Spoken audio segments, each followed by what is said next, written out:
Welcome to the Dropping into Power podcast, where we'll be hearing stories about the transformational power of surfing from women surfers of all ages, all levels, and all over.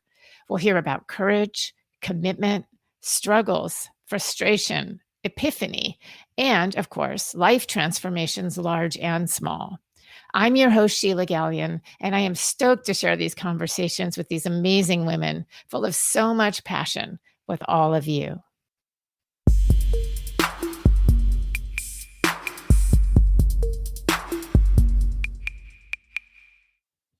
Aloha, and thank you for joining us on the Dropping into Power podcast. I'm so excited today to be talking to Sara Wright. Sara is a recent initiator of her local Join Surfing Moms group. I found her through following Join Surfing Moms on Instagram, which they are a riot. If you don't follow them already, go find you'll have to tell me, Sara, who it is that does all the acting and the promo on that, because she's hilarious. She's so funny. But Sara is a longtime surfer. She grew up surfing in a surfing family and then had a period where she moved away from it. And when life came back into focus and children and marriage and career, she found herself looking for that sweet spot and figuring out how to reconnect to that part of herself. And it's a really, really such an important story for moms, for women. It's so easy for us to lose these parts of ourselves. So in addition to doing Join Surfing Moms, she's a history teacher and also has a personal fitness, is a personal fitness trainer for moms. So right in the middle of all of it and the thick of what so many women are dealing with in juggling and trying to surf today and get this freedom and love in our life of who we really are. So Sara, thank you so much for joining us. Thank you, Sheila. I'm happy to be here. Yay. So I want to talk a little bit. I want to talk about Join Surfing Moms, but I always like to get into your own story a little bit. And you were the first person I've talked to who grew up in a surfing family with, I think you said, a bunch of brothers. And so what was that like for you? Sure. Yeah. So I'm actually the youngest of 6 kids, 4 boys and 2 girls. And my dad is a big time surfer. And so he taught us all to surf when we were young. And that's my earliest memories are just hanging out at the beach. Like that's what we did with our family afternoons and weekends. That was always fun, but it was always busy and crowded. And as the youngest, I was sort of the tag along, trying to do what all the older kids were doing. But it was crazy, but it was fun. So I had a friend who did this, and his mom put them all in matching outfits in the ocean so that she could keep track of him. Were you all in matching outfits, or no? Your parents? No, I've seen photos of the 3 oldest boys in matching outfits, but I think by the time they had more kids, I'm sure they were just burnt out. Yeah, they're like, we'll find you. We'll find you on there. So as you grew up kind of surfing, was there competition between the siblings, or what was that like for you? Not so much. I think maybe between my brothers, there was a bit of competition, but for me, it was just that I wanted to keep up with them. Like I wanted to do what they did, but I knew I couldn't always. Just, I don't know, being a girl or being younger, that was kind of hard for me, but I tried, Right. And was it a real passion for you, or was it just part of the many sports that you did at the time? That was a real passion for me. Yeah, okay. I didn't really do a lot of other sports, just because we were so focused on the beach and we all surfed, and that was the primary sport that we all did. So how old were you when you actually first started? I think I was about 10 once I started getting out there with the surfboard. Okay. My dad says he got us all on a board when we were, toddlers, but actually getting out there with a board on my own, I think, about 10. I just think you had to have been very cool. That was not something, well, I don't know. Did a lot of girls surf at that time? Not too many. Yeah. Growing up, I only had one other friend who was a girl who surfed. So yeah, that was kind of weird. There were always girls out there, but just not as many. And so, you get dropped in on by the boys. And I think that still happens today, but maybe not as bad. So it was hard. It was hard to kind of get that respect out in the water as being one of the few females out there. Yeah, that's interesting. And because there is still just, it's the dog eat dog piece. It's like, if if you can get someone's wave, you do. And that's kind of in the consciousness. And also, in mild defense of boys, there's something about, I've watched a lot of boy energy. They just mow things down. They're not even super conscious. Like they're just going. They're just going, going, going. So like and if it's in their consciousness that, oh, maybe, she's not gonna stop me, then you just become an obstacle. But then there's also the little attitude that gets nurtured. And that's a whole other level. Did you skateboard too? Not a lot. As a teenager, I picked up just, the longboard skateboard, like the Sector 9. But having all older brothers, we, when I was a toddler, they built a half pipe in our backyard. So Yes. They were always skateboarding. That was my childhood, skateboards and surfboards all around. Exactly. Like I said, you had to have been super cool. Yeah. And people are like, wow.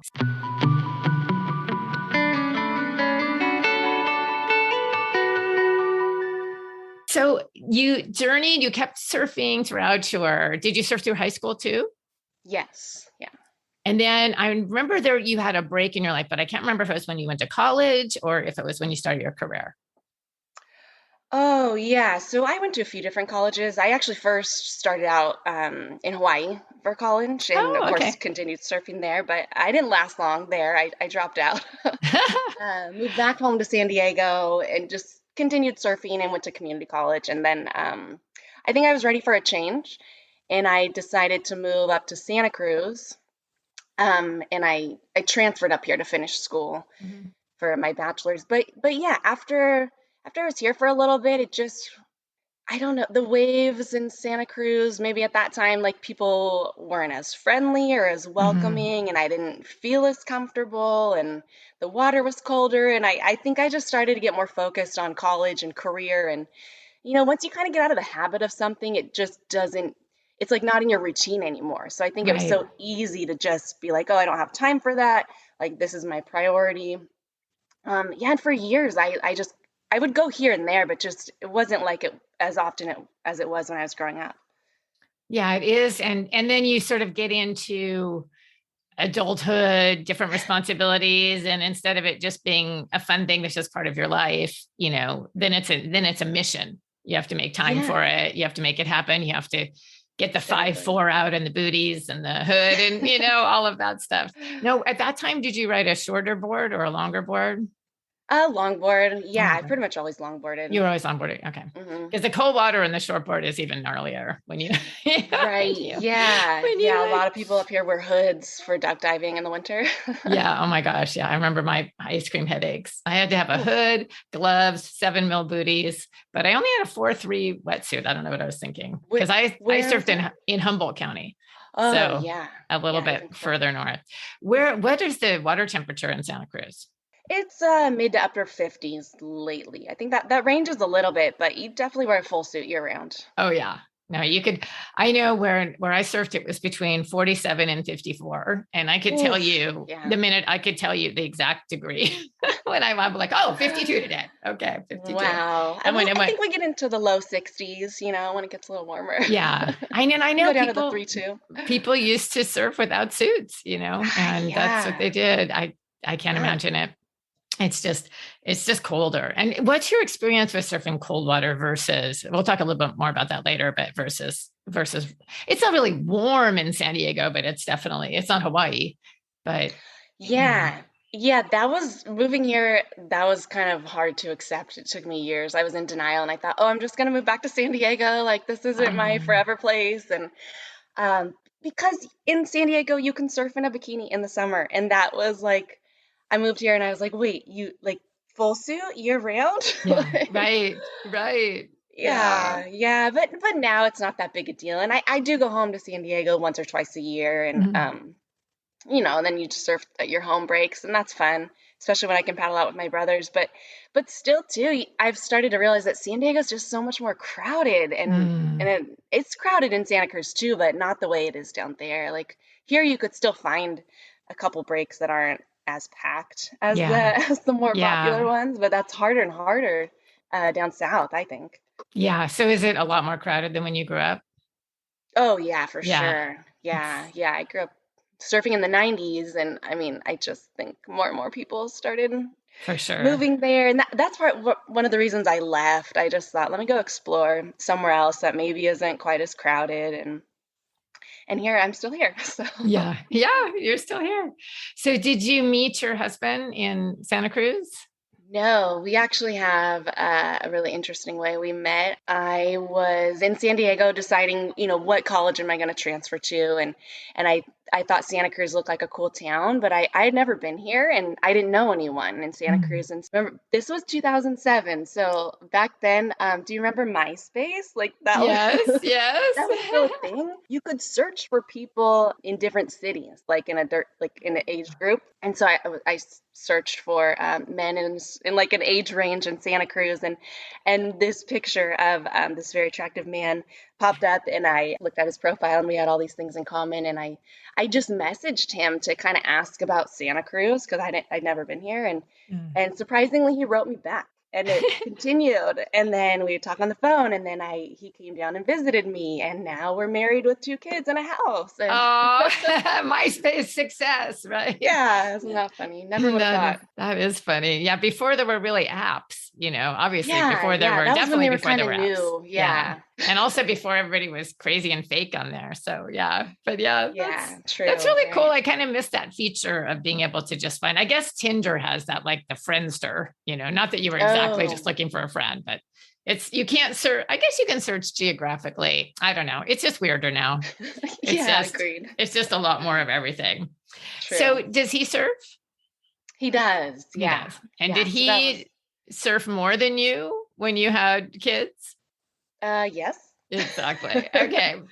So I want to talk How about about you? this piece because you mentioned when we sort of did our pre-conversation that there was a period where you realized you felt really lost without this surf identity. So walk that through and kind of leading up to that moment where you were like, I know there was kind of a moment for you. I'm not sure if it was event, have that realization. You're like, no, I'm committing to this. What made you Okay. realize that you were missing it and what made you commit to changing it? Yeah, okay. So for several years, I kind of stopped. I wasn't really comfortable surfing here. And then actually more recently, and I think this is true of a lot of people, COVID kind of forced us to do a little self-reflection of our own Mm. lives and what we really want out of life. And like everyone else, our gym closed and we bought a treadmill. And so a couple things that when I just sat down on like, when am I the happiest? It was when I was working out and when I Mhm. was surfing. And so I just realized like I need to change some things to make those more of a priority in my life. And well, obviously being with my family is also when I'm happiest too, Mhm. but how to incorporate hobbies as well into my life and how to build my life in the way that makes me happy instead of the Mhm. way that I feel like society tells me I should build my life. And I remember my time was always just working or taking care of the family, all the house stuff like cooking and cleaning. And I was about to turn 35, and I just thought, like, when I die, what are people going to say about me? Like, Mm. she was a teacher, she was a mom, and she cleaned a lot. Like, and I was like, that's not me. And so it kind of helped me look back on, surfing really was a big part of me for a long time. And like you said, I was missing that. And I had lost my confidence, I think, and not just Mhm. not going very often. And I just decided to not be afraid anymore. Just Mm. life's short. Just do your thing and make it real and go for it. And now I started Surfing Moms, and I'm a postnatal personal trainer. Woohoo! That's really cool. That's really cool that reflection, to take the reflection and then act on it. Those are not always, those do not True. always go together. But Yeah. there was that, obviously that kind of inner strength that you were, that inner fire, like, no, I'm going to do this.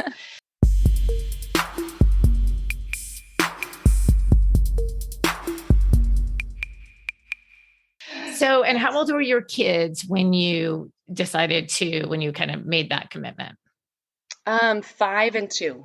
5 and 2. Okay. And I definitely want to get into the guilt that moms feel about this. Mm. And you have a great story just once you found surfing mom. So, okay. So you are thinking, all right, I'm going to surf, but you probably only way you can surf is having your husband watch them. And did you have guilt, or what was that like trying to make that happen before you found joy in surfing moms?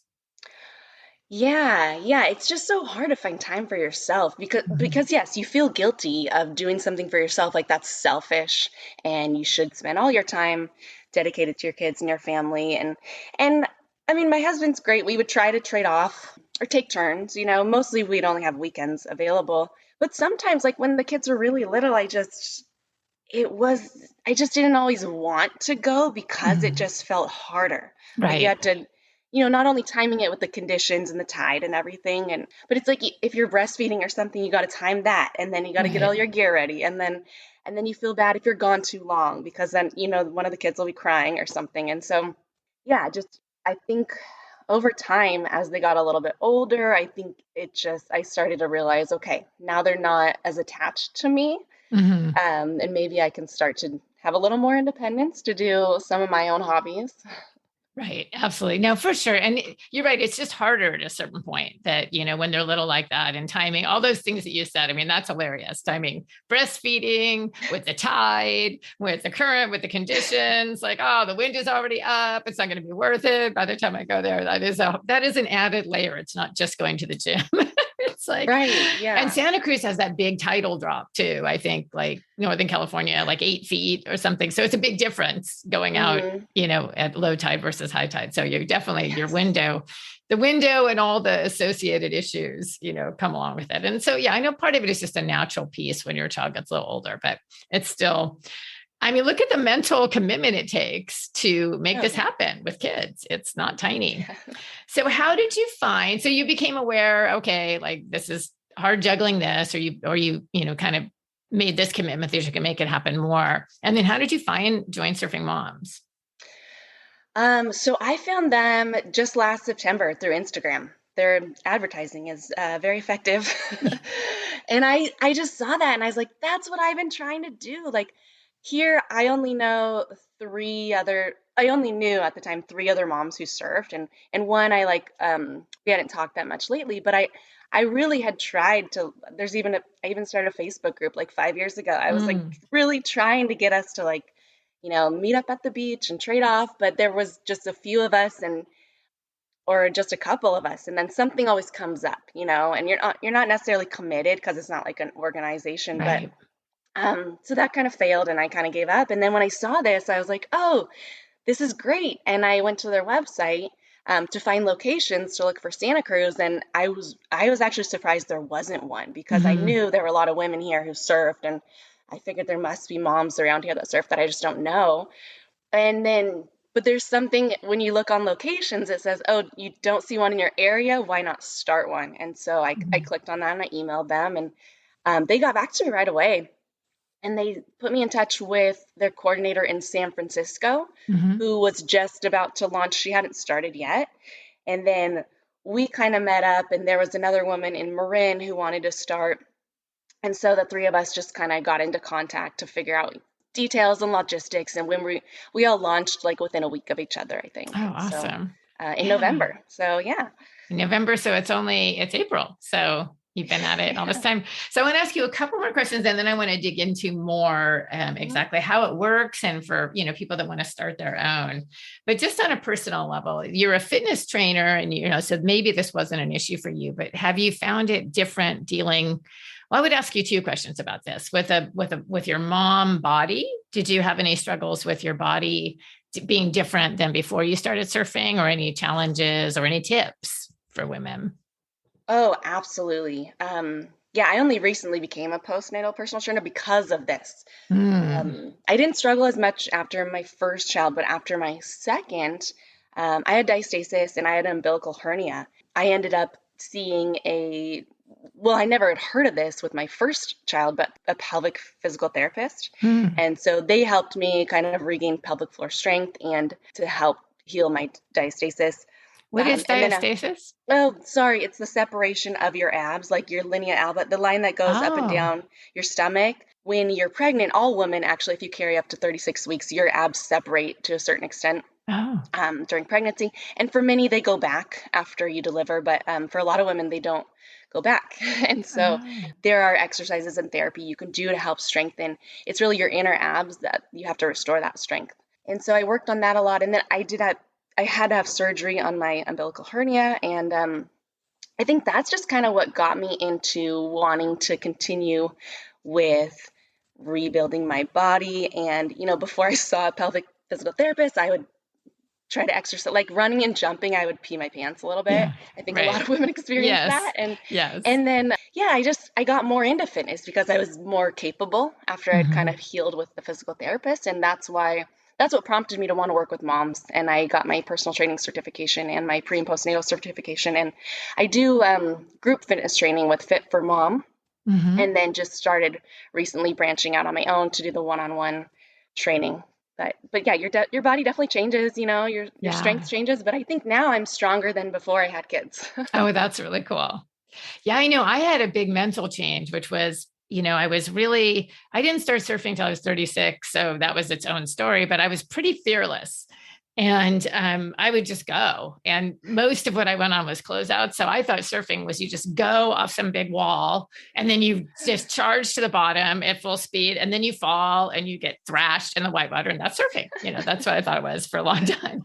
But so I wasn't intimidated by size because it was so Mm, common for me to deal with that. And I had repercussions, but not the kind you get in Hawaii with the reef, but it had mm, repercussions. But after I had a child, it's like, I don't go. I mean, I pull back. mm, It's the consequences, I feel that, and that motherhood bone mhm. really socked in. So have you had any experience like that?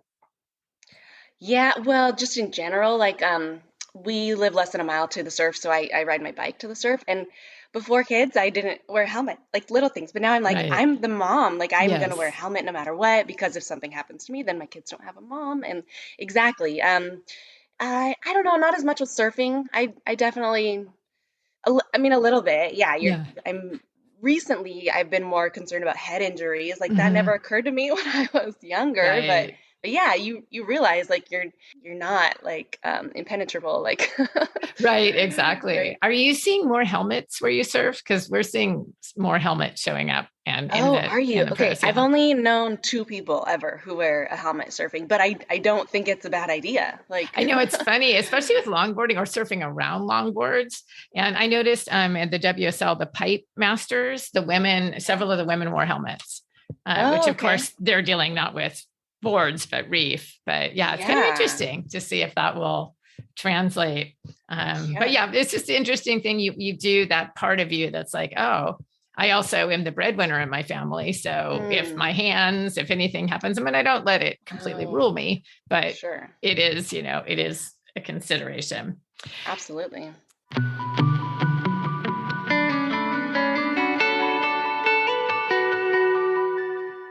So once you got surfing moms going, and I know I have some other nerdy surf questions too, but I'll ask you those later. Um, what was it like? Well, Leah, let's talk about how you actually formed it, because I know a lot of people are going to be interested in either joining it and what's involved. I actually like that there's a small commitment, a small financial commitment. It's Mhm. manageable, but it's that skin in the game, like you said, where people commit, something they're really co-creating, each time they show up. So yeah, tell us the journey of how you created it and kind of how it works. All right. Well, as I mentioned, I've been working with the San Francisco coordinator and Marin coordinator, and we're actually unique because we kind of cluster together as a Bay Area group, and Mm, so we share the same Facebook group, which means anyone in any of those groups will see the post from all three spots. mm, So you can go to any of those. So, anyways, if somebody wants to join, they just go to the Join Surfing Moms website and you click to join. And I believe they prompt you through some questions. And I believe the fee is $52 a year. And that goes to cover insurance for the mom. In case anything happens, you're covered by insurance and at an event and a meetup. And it also goes to some of the attorney's legal fees and just writing up the contracts and things like that to make everything official and to keep everyone safe. And right now they are also requiring that all members are vaccinated against COVID-19. mm, And I believe they made that decision just because we are watching other people's kids, and so we want to be as safe and as conscious as possible. mm. And they are, you might have mentioned this already, but they are based out of Hawaii. And we currently have 11 chapters. Mhm. And I think two more are about to launch too. So it's been growing pretty quickly. And anyway, for our specific one in Santa Cruz, we usually meet on Fridays. We've been meeting at Capitola a lot because it's just such a family-friendly beach. It's pretty Mhm. easy to get to. There's parking, there's restrooms, there's lots of sand. But we have experimented a few times by going to different breaks just based on the conditions. And here it's kind of hard in Santa Cruz because, like you mentioned, our tides can get really extreme. And so there aren't that many beaches that will have a lot of sand unless it's Mhm. low tide. And so always looking at the tide charts and in the forecast and trying to figure out like, is it gonna work this week and this time? Right. And so occasionally we have to mix it up with the time and the location. But generally it's once a week and then we'll take turns surfing. Half the moms will paddle out for I'd say it's like 45 minutes because Mhm. of all the time it takes to kind of get your kids situated and get suited Yeah. up and then paddling out. And then when they come in, the other crew goes and sometimes moms come without kids and sometimes moms come and don't surf. Oh, interesting. Well, just if Yeah. like maybe I know one mom had an injury for a few weeks, Mm. and so she was just waiting. And then I had surgery, and so I was recovering for a few weeks. And but I would still go show up and hang out, and it's Yeah. just a fun group of people, and everyone's been really supportive and welcoming of our new members, and it's just fun. And I've never really had that community because it's Yeah. someone well, it's multiple people you have so much in common with already. Oh, you Right. surf and you're a mom, and you live in Santa Cruz. Like, let's talk. Right. Yeah, exactly. Right. Whatever, everything else can go by the wayside. Those are major. Yeah. So what's it like leaving now? You told me a story that one time your daughter cried so hard. Well, I'll let you tell her. Oh, Yeah. okay. So, yeah. So I mentioned not all moms surf. Well, our first meetup, I didn't get to surf because so our first meetup there were actually only three moms and three kids. About halfway through the meetup, it was my turn to finally paddle out. Kind of got my kids acclimated and ready for me to go. And actually, our San Francisco coordinator was there with me, and Mei Lee. And so I was and I'd met her a few times before, and so I kind of like handed my at the time 2-year-old daughter over to her just like, okay, I'm ready. And she was a little fussy and whiny, but we kind of were like, like you do at daycare drop off, like, oh, they'll Right. be fine in a few minutes, just go. And so I was suited up and I grabbed my board and I was just kind of said goodbye and like, headed to the water. And I literally was like 2 steps from walking into the water and Maylee just kind of like waves me down, is like, Sarah, come back. Oh And no. I could just see my daughter was just like, she just looked sick and she was still crying and you could see the tears coming down her eyes. And she tells me, she was crying so hard that she actually threw up. Oh And so no. I know and it's something Oh she had done before, but like months earlier. Her doctor said it's yeah. kind of a common thing that toddlers do. Yeah. They just want your attention so bad they can't stop. And so just crying, Yeah. crying. She finally threw up and yeah, at that point, like I couldn't paddle out. I had to go be with my daughter because what do you do? I mean, Of uh, course. so that Well, was thank just goodness you had actually started the group. So that probably helped you go back the next time yeah, and be yeah. like, I know if it wasn't, maybe I would have quit. But I was frustrated. Like yeah. I kind of went home and told my husband, like, this is the whole reason I started this, and Sienna wouldn't even let me surf. But and I was really well torn because obviously you want to comfort your daughter, but you're Yeah. also like, this isn't working. And Yes. one more time she was really clingy and I couldn't surf. But by the third time she finally had warmed up and she was like playing with the other kids and really happy and it was fine for me. I like snuck away into the water and she was totally Yes. fine. Oh, that's So for any great. moms out there concerned about that, sure, it might take a couple of times, but Yeah. hopefully your child will warm up to it and you'll get to paddle out. Yes.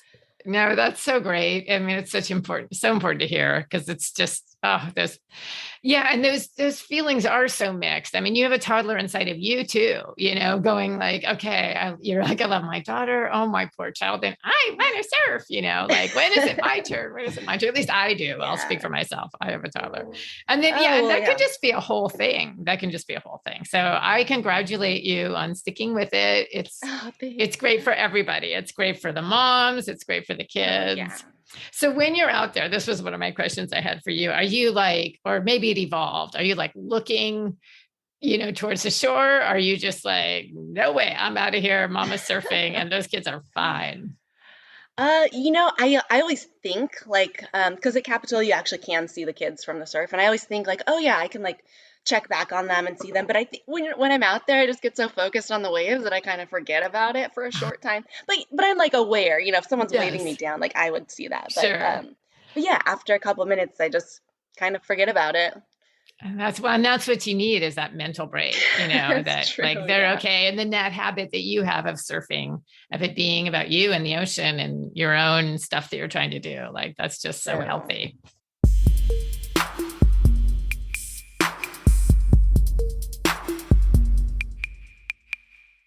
Oh. So I'll ask you a few where are my nerdy surf questions? So, okay, what kind of board do you ride? Okay, so I have a lot. My husband and I we have a whole wall in the garage full of boards, but lately I've been riding a 9.2 Stewart Colin McPhillips nose rider, and that one's pretty fun. Only because I just dinged our other one, our Takayama in the pink, because that one's really fun too. I'm actually getting a board shaped by a local shaper here that I'm really excited. I'm waiting for that. Hopefully in another month that'll get here too. Um, Similar design, but just a teeny bit thinner and a teeny bit narrower. It's made for the female surfer, so Nice. I'm excited to get that. Exciting. And okay, I already asked you the water temperatures. Yeah. So I know you wear a wetsuit. Do you do booties, hood, gloves? I usually wear booties, but not always. That's like Wow. 50-50 whether I'm going to wear them or not. And part of the determination is if the place has rocks. Ah, So like, and based on the yes. tide, sometimes it's Yeah. rocky at Capitola. So yeah, usually I guess I'd say full suit, like a 4-3 and booties is pretty typical. And your feet don't get numb without booties. Well, like maybe more in the summer, like spring, Yeah. summer, Okay. that's not too bad. I used to, when I surfed in Humboldt, the way that I knew when to come in was when my feet were numb. But that was Oh, with God. booties. So when I moved to Hawaii, I was like, oh, how do you know when to come in? I mean, When you're hungry. that when I was hungry. I mean, that was before I had my daughter. So yeah, I had a different Oh, surf yeah. life. Now I'm always surfing in little slivers. I have the hour I have, and that's how I know when to come in, because Yeah, I have to get yeah, back to work or I have to pick up my daughter. exactly. Well, she just started driving, so you got some time, but now Wow. that's different. Oh, wow. Um, so do you feel the heaviness of the cold water wave? Like, does it feel punching through it, or just everything you have to navigate? Does it feel different to you? I don't think so. Not really. Okay. I don't know, and maybe that's just because the warm water I've surfed is often tropical, like on surf trips, and I'm just Mm. like, oh, these waves are bigger and like gnarlier and stronger, and but maybe that's just based on the locations I've been to. Yeah. Okay. Yeah, that's true, because a reef wave is super heavy. So it's a Yeah. totally different story. So, which leads me to, what was your best wave ever? Yeah, that was a tough question, but I do have this. There've You been a can lot, but you can do a collection if you need to. Yeah, it can be more than one. well, I actually have this memory of surfing in San Diego. I think I was maybe Mm. 20. Surfing at Tourmaline, which we have a group that meets there.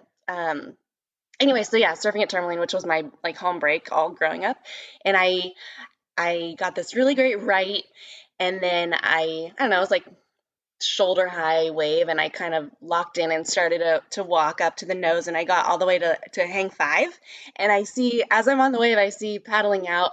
I don't know if you've heard of he's a surfing legend, Skip Fry. Like he's a Okay. shaper and big time surfer in San Diego, and he paddles right by me, and he's just like, wow, nice wave. And then I know, right? And I kicked out, and I was like, that was my first time doing that. And he's like, well, it looked like it was your 100th time. Nice. Just, That's so good good. memory there.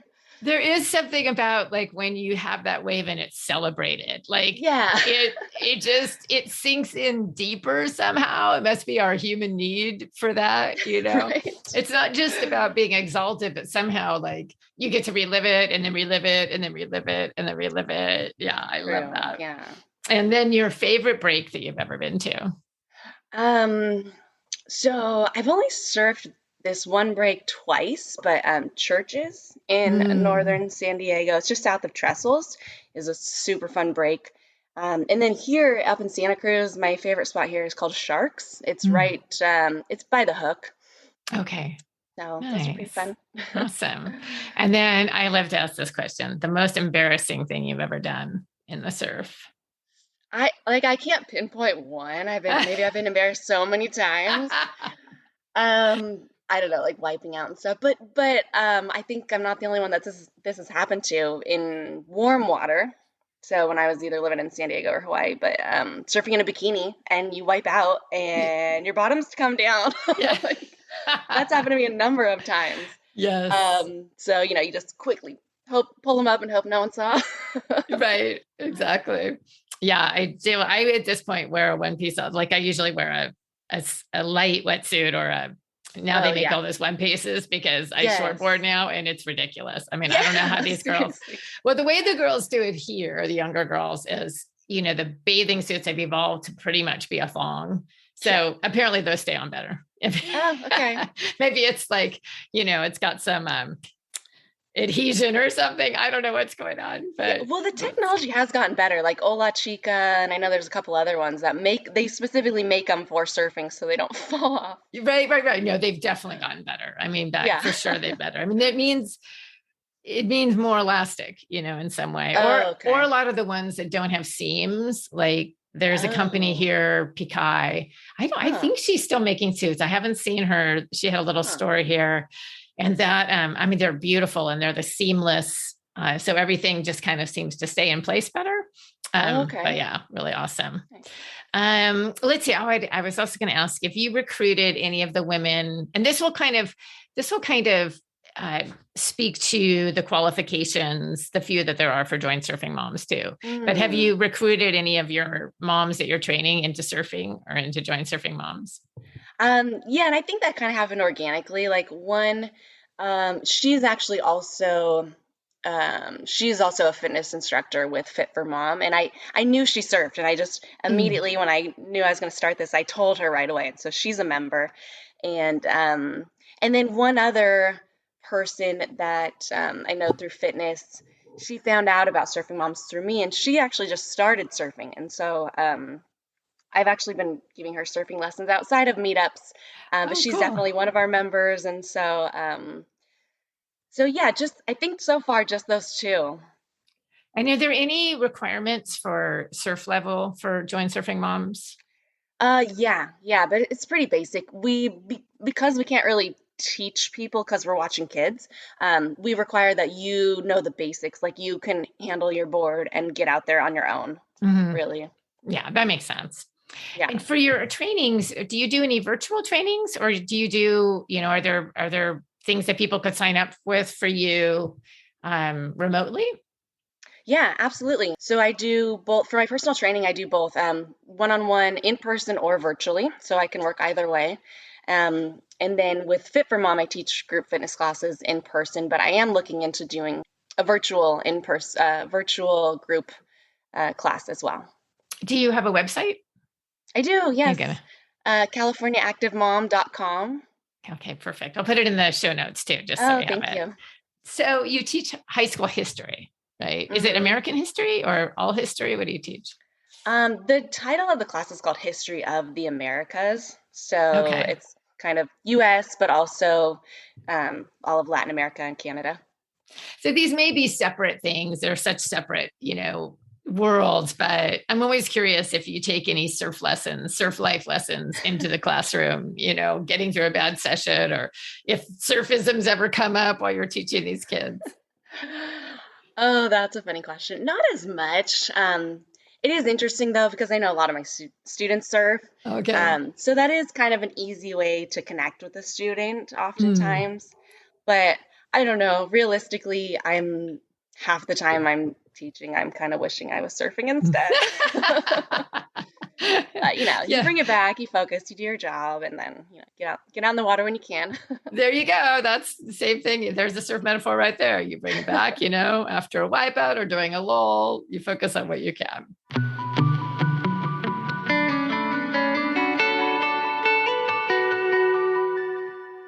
True. So, in your own surfing, is there anything special you're working on? Yes. Yeah. I would love to get better at nose riding. Mhm. And so for me, I think part of my struggle with that is like being able to cut back Mm. a little bit better on my longboard to really navigate the wave better and then do a big bottom turn to set up better to like lock in to that upper third of the wave so you're like stable when you cross step. Hmm. So for me, that's what I've been working on. Those Oh, two yeah. things really. Yeah, that's interesting that those go together. I don't ride a true longboard, so it's always interesting to hear the mechanics of it. Because I mean, there's similarities, but I Sure. I ride my fun board, which is a 710, or I ride a Oh, short fun. board, my 510. So, but I watch what's going on in the longboard and think, how is that happening? It just looks like it Right. defies gravity to me. So that's cool. Yeah. But, Thanks. and what's your favorite thing about your own surfing? For me, I think I've really mastered the pop-up. Like I didn't know Mm. so many people struggle with that. Like maybe because I got it early on, Hmm. pretty quick and fast no matter what the wave looks like. So I think I don't know. That's one thing. Yeah. How do Working on you? a lot. I was going to ask you a ninja trick, but I'm going to ask you this, and you can add one of those if you have one just randomly, because I know you're teaching people surfing. But Mm. okay, what mesmerizes me is when a longboarder takes off in a steep drop. Mm. How in the world do you do that? So I know it's the pop up, but I know it's also where you're putting your weight. Oh yeah, and where you're angling your board. So if you're Mm. taking off on a steep right, you want to angle your board, and maybe that's true for shortboarding too, like more to the right. Yeah. Um, And then, kind of, even when you're paddling into the wave, if it's steeper, you're kind of picking up your upper body. So Mm. you mentioned the weight, so Hmm. you don't have as much weight on your nose, yeah, you're popping up faster. Yeah, to get up fast. Yeah. Yeah. And are you, well, it's a little bit different. I'm like, are you holding the rail harder on the inside? Are you adjusting your weight into the rail Oh, or the sometimes tail? you, yeah, sometimes, or even when you're kind of like navigating a little bit, you could grab kind of like your outside rail to pull it a little more in towards the wave so you can Mm, get in that sweet spot. okay, nice. So, do you have any, since you're teaching and connecting with so many women that may just beginning, but any ninja tricks you can offer, like, just one big takeaway? So one, I just taught this mom that I was teaching, and she's not quite ready or comfortable with turtle rolling yet. So we Hmm. didn't do that yet. But I wanted to teach her another thing that she could do for safety. Like if you're on the inside and there's a big wave coming and it's already broken, Hmm. if either you're not comfortable turtling or you're not like the timing's not right, you could turn around and so you're looking at the shore and your Hmm. back is to the wave and you lean like you sit and lean back as far to your tail as you can and you hold onto your rails and you like it's like you lean back into the wave and it'll kind of lift your board up so that there's less impact when the wave like travels through you. Oh, that's great. It I won't love drag you that. as much. Yeah, that's great. So, where can people connect with Joint Surfing Moms? I think you made this pretty clear, but just the best way for them to follow in their area. Oh, yeah, yeah. Like you mentioned, find them on Instagram or check out their website, joinsurfingmoms.com. Click on locations.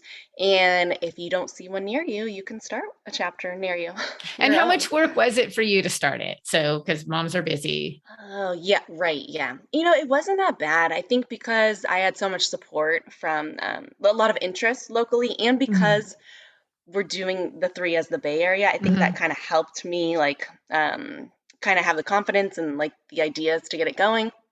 But it really wasn't that much. It's just a little bit of coordination and promoting it on your Instagram and the Facebook page and being there, with your Hmm. flag. We all have a flag so you can recognize us. Oh, that's so cute. Oh, I want to see the flag.